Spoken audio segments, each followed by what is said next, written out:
আমার গুচির টি শার্টটা ট্রেন্ডিং এ আছে নাকি চলে গেছে? সঠিক বলতে পারবো না মস্তান ভাই।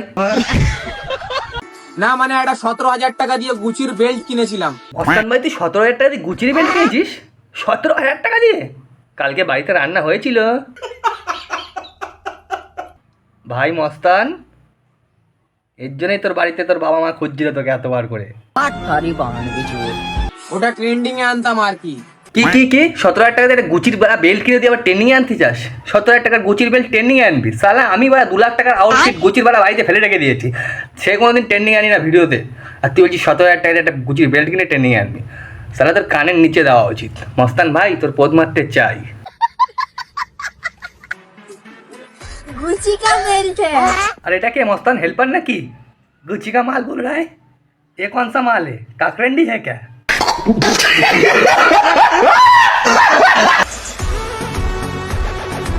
এটা মানাচ্ছে না মস্তান, এটা মানাচ্ছে না।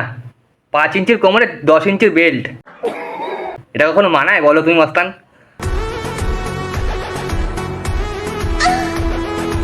দিদি মস্তান ভাইয়ের পেছনে এমনভাবে হাঁটছে সালা মনে হচ্ছে কোনো গুচির বড় কোম্পানির পেছনে হাঁটছে ব্র্যান্ড প্রমোশন করতে। কাকরেন্ডি।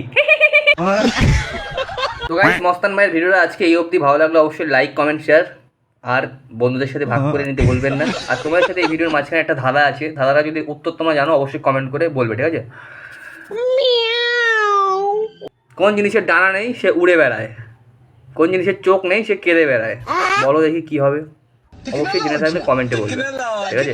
ব্যাপারটা এরকম হবে, যে জিনিসের ডানা নেই সে উড়ে বেড়ায়, যার চোখ নেই সে কেঁদে বেড়ায়। বলো সেটা কি হবে? জানা থাকলে অবশ্যই কমেন্ট করে বলবে, ঠিক আছে? দেখা হচ্ছে নেক্সট ভিডিওতে। তব তক লিয়ে বাই।